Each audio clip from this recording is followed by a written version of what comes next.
Bugün size dünyanın en büyük içecek şirketlerinden birini anlatacağımı sanıyorsanız yanılıyorsunuz. Bugün size 1 gram bile içecek üretmeyen, kendine ait tek bir fabrikası dahi olmayan ama dünyayı titretmeyi başarmış devasa bir medya ve reklam ajansını anlatacağım.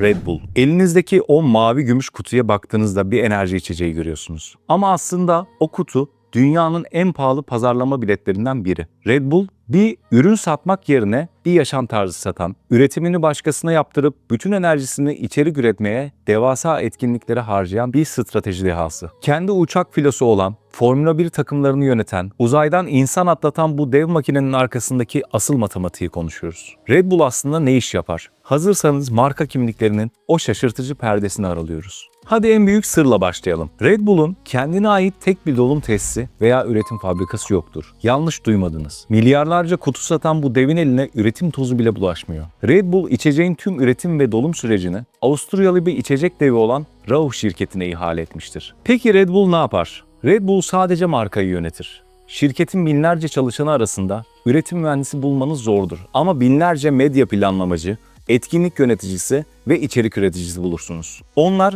bir içecek şirketi değil, bir içerik fabrikasıdır. Üretimi taşeron bir firmaya verip tüm kar marjını pazarlamaya ve ekstrem sporlara yatırarak içeceğini sıradan bir meta olmaktan çıkarıp bir efsane haline getirdiler. Eğer bugün Red Bull içecek satmayı bıraksa elindeki medya hakları, spor kulüpleri ve dijital kütüphanesiyle dünyanın en büyük eğlence şirketi olarak yoluna devam edebilir. Çünkü onlar kutuyu değil, kutunun yarattığı heyecanı satıyorlar. Red Bull'un reklam bütçesi yönetimi geleneksel şirketlerin çok ötesindedir. Onlar televizyona reklam vermek yerine reklamın kendisi olacak devasa olaylar yaratırlar. 2012 yılında tüm dünyanın nefesini tutarak izlediği Red Bull Stratos projesini hatırlayın. Felix Baumgartner uzayın sınırından dünyaya atlarken üzerinde sadece bir logo değil bir meydan okuma taşıyordu. Bu proje için tam 50 milyon dolar harcadılar. Bir içecek kutusu için bu para geleneksel mantıkla delilik gibi görünebilir. Ama sonuç ne mi oldu? O canlı yayını dünya çapında milyonlarca insan izledi. Yapılan medya analizlerine göre bu projenin sağladığı küresel reklam etkisi tam 6 milyar dolar değerindeydi. Yani Red Bull 50 milyon dolar yatırıp 6 milyar dolarlık bir görünürlük satın aldı. İşte bu bir içecek şirketinin değil, dünyanın en zeki medya ajansının matematiğiydi. Onlar bir reklam filmi çekmek yerine tarihin bir parçası olmayı tercih ediyorlar.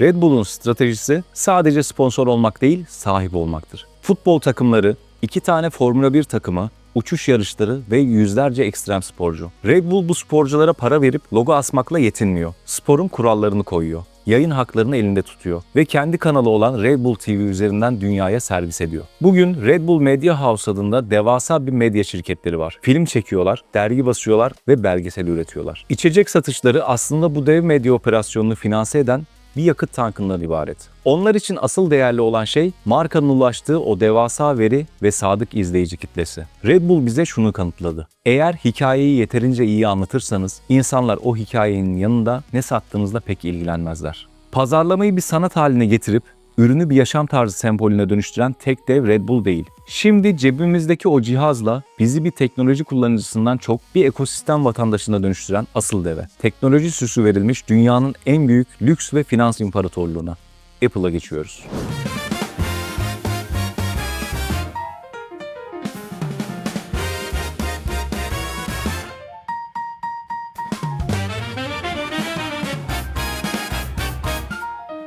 Red Bull nasıl ki adrenalin satıyorsa, Apple da bize aslında teknoloji değil, statü satıyor. Apple'ın bugün geldiği nokta bir teknoloji şirketi olmaktan çok Louis Vuitton veya Hermes gibi bir lüks moda markasıyla aynı düzlemdedir. Dikkat ettiniz mi? Apple ürünlerini tanıtırken artık işlemci hızı veya RAM kapasitesi gibi teknik detayları arka plana atıyor. Onun yerine o cihazın hayatınızda nasıl durduğuna, tasarımına ve size hissettirdiği o ayrıcalıklı olma duygusuna odaklanıyor. Sene 2014 olduğunda Apple çok kritik bir hamle yaptı ve Burberry markasının CEO'su Angela Arends'i perakende operasyonlarının başına getirdi. Neden bir teknoloji şirketi bir moda devinin yöneticisine ihtiyaç duyar? Çünkü Apple mağazalarını bir bilgisayar dükkanı değil, birer modern tapınak ve lüks butik olarak konumlandırmak istiyordu. Bugün bir iPhone aldığınızda sadece bir telefon almıyorsunuz. O masaya koyduğunuzda ben bu ekosistemin, bu sınıfsal tabakanın bir parçasıyım mesajını veriyorsunuz. İşte bu teknoloji süsü verilmiş dünyanın en büyük lüks tüketim stratejisidir. Peki Apple bizi bu lüks dünyasına nasıl hapsediyor? İşte burada Walled Garden yani duvarlarla çevrili bahçe stratejisi devreye giriyor. Bir kez o bahçeye girdiğinizde dışarı Dışarı çıkmak sizin için hem maliyetli hem de sancılı hale geliyor. iMessage, iCloud, Apple Watch, AirPods. Bu cihazların her biri birbirine görünmez ama kopmaz zincirlerle bağlı. Eğer telefonunuzu değiştirmek isterseniz sadece bir telefonu değil, kulaklığınızı, saatinizi, buluttaki tüm anılarınızı ve alışkanlıklarınızı da çöpe atmak zorunda kalıyorsunuz.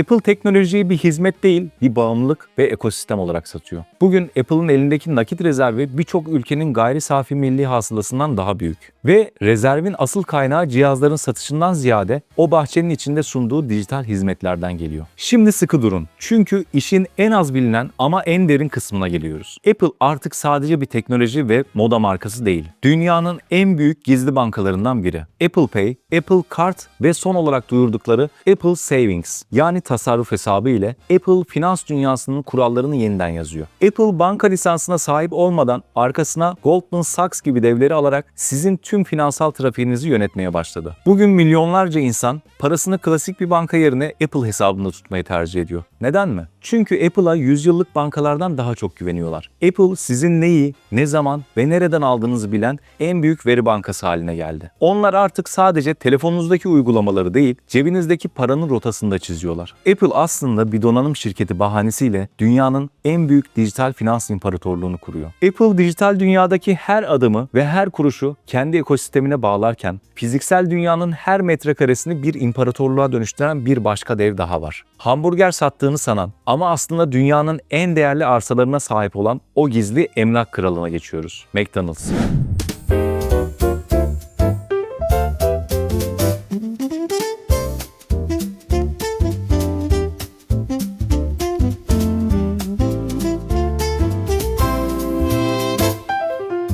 Bugün dünya üzerinde 40 binden fazla McDonald's şubesi var. Her gün milyonlarca insan o kapıdan giriyor ve hamburgerini yiyip çıkıyor. Ancak size bir sırrı vereyim. McDonald's'ın yöneticileri için o sattıkları hamburgerler sadece faturaları ödemeye yarayan küçük birer detaydır. Şirketin kurucu ortağı Ray Kroc bir gün Texas Üniversitesi'nde bir grup MBA öğrencisine şu soruyu sorar. Ben ne iş yapıyorum? Herkes gülerek hamburger satıyorsunuz Bay Kroc der. Kroc ciddileşir ve tarihe geçen o cevabı verir. Beyler ben hamburger işinde değilim. Benim asıl işim emlakçılık. İşte bu iş dünyasının gördüğü en büyük maskeleme stratejisidir. McDonald's aslında gıda sektöründe faaliyet gösteren bir emlak devidir. Onların asıl kar kaynağı köfte veya patates kızartması değil. Dünyanın en işlek caddelerindeki en değerli köşe başlarındaki o toprak parçasıdır. Onlar önce en iyi lokasyonu satın alırlar, sonra oraya bir dükkan kurup işletmeciye kiralarlar. Yani McDonald's aslında dünyanın en büyük kiralayan ve mülk sahibi şirketidir. Peki bu sistem teknik olarak nasıl işliyor? Diğer fast food zincirleri genellikle işletmeciden sadece ciro üstünden pay alır. Ama McDonald's modeli çok daha sarsıcıdır. Şirket önce o arsayı veya binayı satın alır. Ardından o dükkanı işletecek olan kişiye burayı kiraya verir. İşletmeci hem markayı kullanmak için bir isim hakkı öder hem de her ay McDonald's'a kira öder. Yani siz gidip bir McDonald's şubesi açtığınızda aslında McDonald's'ın kiracısı olursunuz. Uçakların boş koltukla kalkması gibi McDonald's için de en büyük kabus hamburgerlerin satılmaması değil, o mülkün boş kalmasıdır. Bugün McDonald's'ın sahip olduğu gayrimenkullerin toplam değeri 40 milyar doların üzerindedir. Onlar için hamburger satmak sadece o değerli toprakların kirasını ödeyecek bir operasyonel bahanedir. McDonald's'ın bir başka uzmanlık alanı ise lojistik ve veri analizidir. Bir şehirde nereye dükkan açılacağına karar verirken oradaki yaya trafiğini, araç sayısını, insanların dönüş yönlerini ve hatta güneşin açısını bile hesaplarlar. Onlar birer lokasyon avcısıdır. Sizin rastgele girdiğinizi sandığınız o dükkan aslında sokağın en stratejik noktasıdır. Bir kriz çıktığında veya et fiyatları fırladığında diğer gıda şirketleri sarsılırken McDonald's sarsılmaz. Neden mi? Çünkü et satmasa bile elinde dünyanın en değerli gayrimenkul portföyü kalır. Onlar aslında fiziksel dünyanın Apple ekosistemini kurmuşlardır. Bir kez o binaya girdiğinizde kirayı da, yemeği de,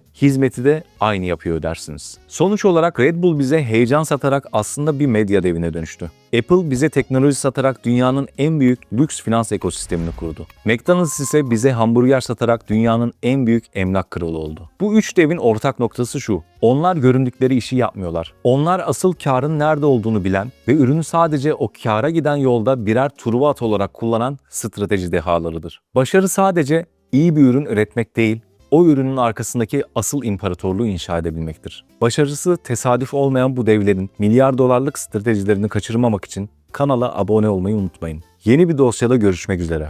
Hoşça kalın.